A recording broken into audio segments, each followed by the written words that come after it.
حضرت عمر فاروق گھوڑے پر بیٹھ کر سفر کر رہے ہیں اور خولہ بنت ثعلبہ لاٹھی ٹیک کر زمین پر چل رہی ہے، کمر جھک چکی ہے۔ حضرت خولہ نے عمر فاروق کو لاٹھی کے اشارے سے حکم دیا، رک۔ حضرت عمر نے گھوڑا وہیں روک دیا، اس نے اشارہ کیا ہاتھ سے ادھر آ۔ حضرت عمر گھوڑے سے اترے اور خولہ بنت ثعلبہ کے پاس گئے، پوچھا کیا بات ہے؟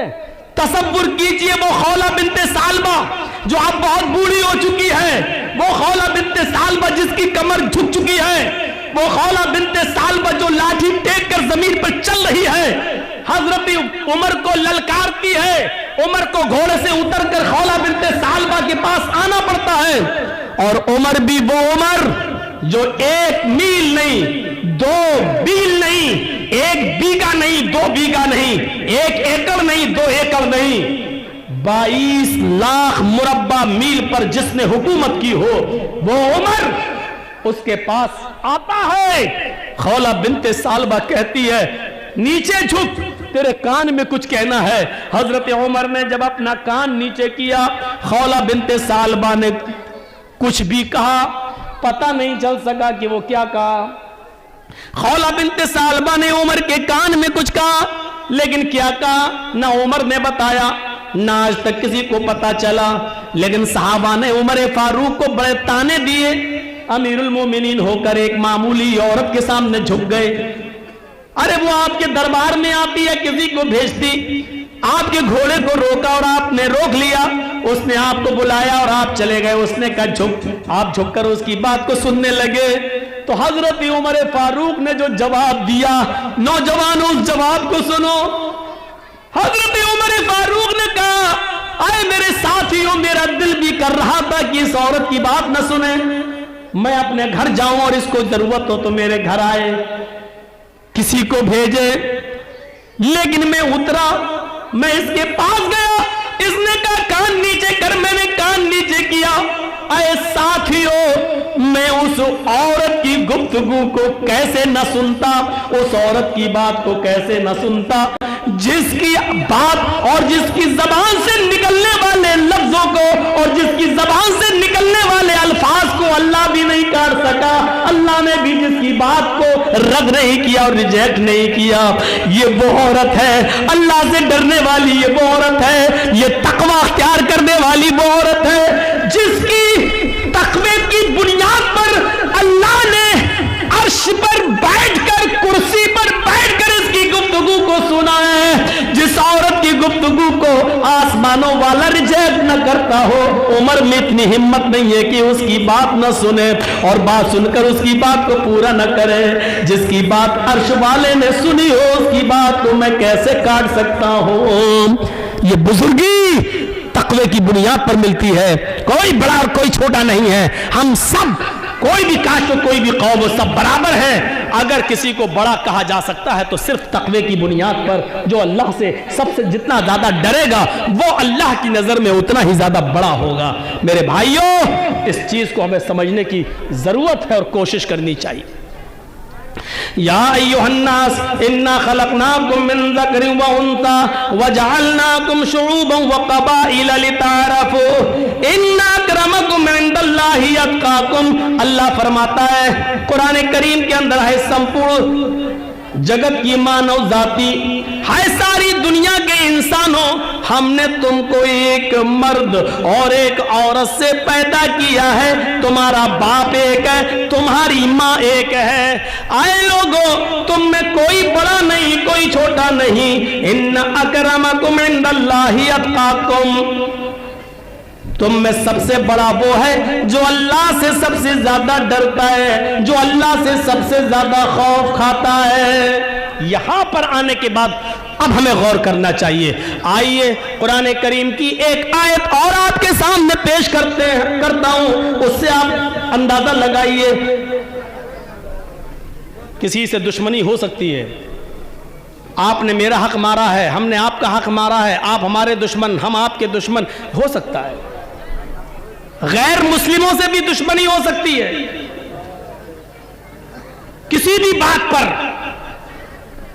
لیکن اللہ نے کہا دشمنی چاہے جتنی ہو، لیکن دشمنی کا تقاضا یہ نہیں ہے کہ آپ عدل اور انصاف کرنا چھوڑ دیں گے اور سچی بات کرنا چھوڑ دیں گے، اور فیصلہ کرتے وقت آپ یہ دیکھیں گے کہ جرجیس مسلمان ہے تو فیصلہ مسلمان کے حق میں کیا جائے، یا ہندو یہ دیکھے گا کہ میرا آدمی یہ ہے کہ میں اس کے حق میں فیصلہ کر دوں۔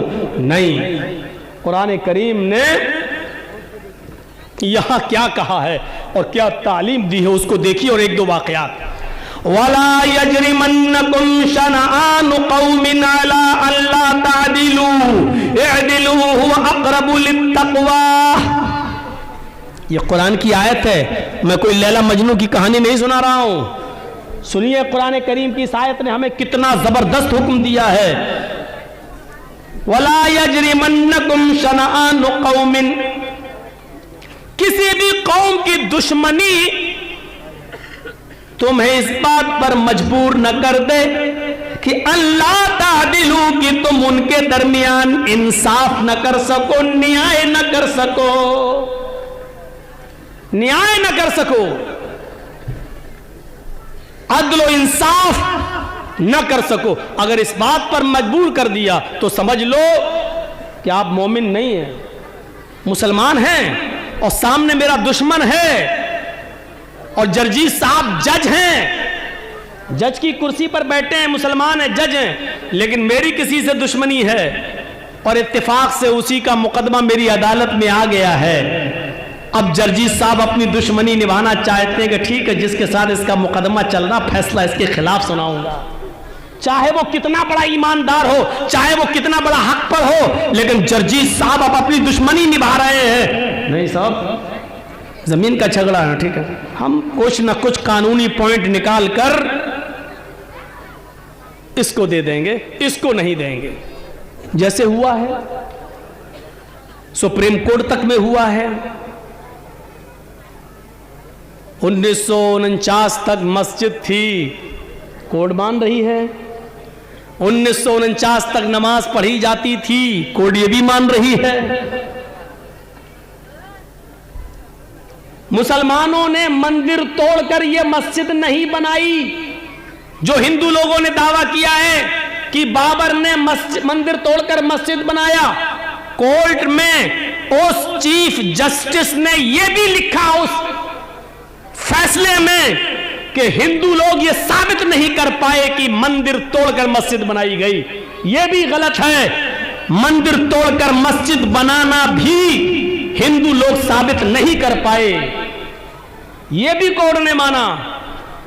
اور اتنے لمبے چوڑے فیصلے میں یہ ساری باتیں ماننے کے بعد پھر کہا چونکہ یہ کسی کی آستھا کا وشے ہے، چاروں طرف وہاں مندر ہی مندر ہے، اگر وہاں مسجد بن جاتی ہے تو بھجن اور گانوں کی آوازوں کی وجہ سے وہاں ہندو اور مسلم جھگڑے ہوتے رہیں گے برابر، کبھی ان کے بھجن کی آواز، کبھی ان کے مائکوں کی آواز، کبھی اللہ اکبر کی آواز اور کبھی ادھر منتروں کی آواز، لہذا یہ لڑائی اور جھگڑے کے سودے بنتے رہیں گے اور یہ جھگڑے کا ایک بنیاد بنے گی۔ لہذا اس جگہ کو ہندوؤں کو دی جاتی ہے کہ وہ اپنا مندر بنائیں، اور اس مسجد کو جو توڑی گئی ہے اور شہید کی گئی ہے، اس مسجد کو بنانے کے لیے مسلمانوں کو اسی ایودھیا میں دوسری جگہ 5 ایکڑ زمین دے دی جاتی ہے تاکہ وہاں جا کر وہ مسجد بنا لیں۔ یہ فیصلہ ہوا ہے۔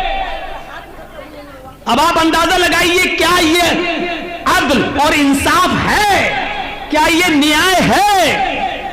جو دعوے تمہارے تھے کہ مندر توڑ کر مسجد بنائی گئی، کیا تم اس بات کو ثابت کر پائے؟ نہیں۔ مسلمانوں نے یہ ثابت کیا کہ 1949 تک نماز پڑھی جاتی رہی، مسلمانوں نے یہ ثابت کیا کہ 1949 تک وہ مسجد رہی، مسلمانوں نے یہ ثابت کیا کہ وہ مسجد تھی اور اس کو توڑا گیا اور شہید کیا گیا۔ لیکن پیارے ساتھیوں، اس کے باوجود فیصلہ کیا ہوتا ہے؟ اسی کو قرآن کہہ رہا ہے، وَلَا يَجْرِمَنَّكُمْ شَنَآنُ قَوْمٍ عَلَىٰ أَلَّا تَعْدِلُوا۔ لوگوں، اے مسلمانوں، تم ایسا مت کرنا